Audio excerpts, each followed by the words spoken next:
There's something about this time of year that opens up capacity for shifting between timelines, and I was going to jump on today to remind everyone that there are still 2 upcoming guided meditation sessions that I will be hosting next Tuesday and the following Tuesday. And then I kind of found myself drawn to a bit of writing and just unpacking and expanding some ideas that have emerged from an internal space and a vocal space, and then trying to bridge that into conceptual linguistic ideas. And that process creatively can often take quite a bit of time. And it's funny because I've written a little bit here, and that reflexive and analytical part of the mind that I feel is certainly activated for me when I use writing as a creative medium means that somehow you're able to connect with reference points that are, in the distant past, if you like, but bring them to the present moment and refresh the energy of them and the memory of them in writing. So that's kind of what has happened today, and I feel,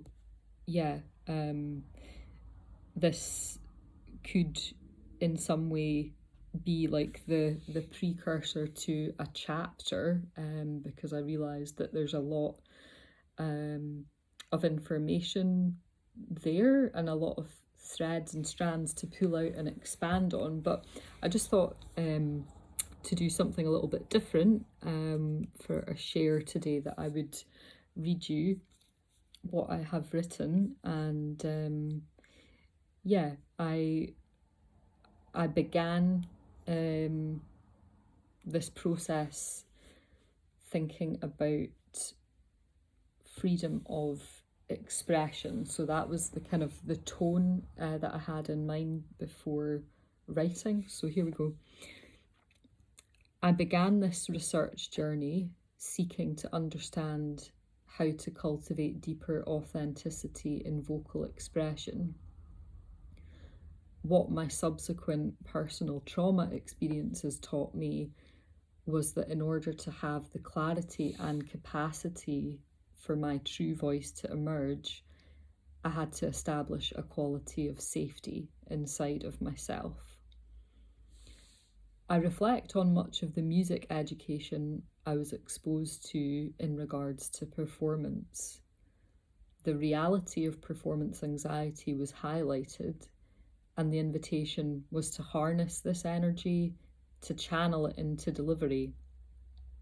However, what was missing from this equation was the check-in of, where is your lack of safety coming from right now? Is there something about this space that does not sit right with you?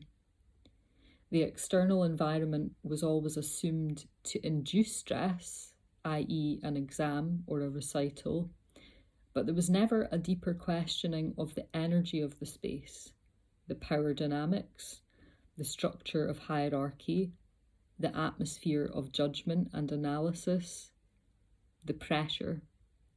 I can look back on these spaces now with the understanding that these were not psychologically safe. They were certainly not trauma-informed, and therefore not emotionally safe either.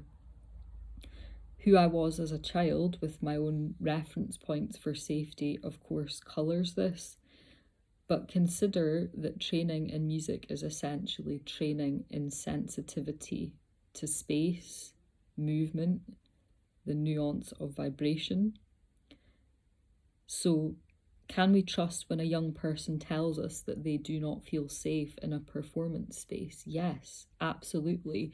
And we must be prepared to go deeper than it's just nerves and ask why. How can we help you to feel supported right now? So, this has been an interesting exercise that kind of, as I say, evolved quite organically.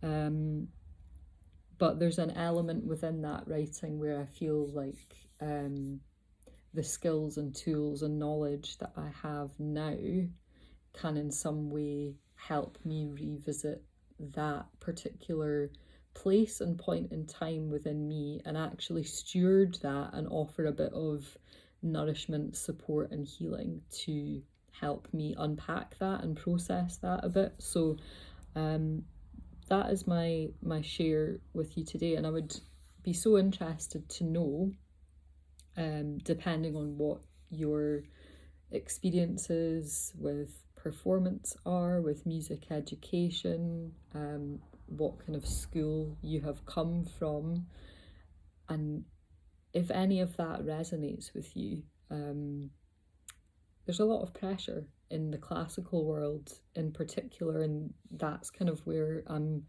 drawing the majority of those memories from.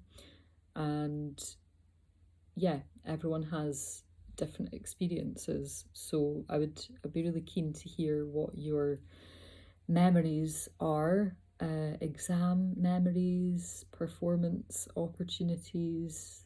How did these shape you? How did these impact you? Can you still feel the impact of those spaces on you today as an adult? And how important is it for you that the space is and the environment is conducive and supportive in helping you cultivate that sense of safety, and who are the people in that environment that also play a role in supporting that? I'd love to hear, and yeah, please let me know.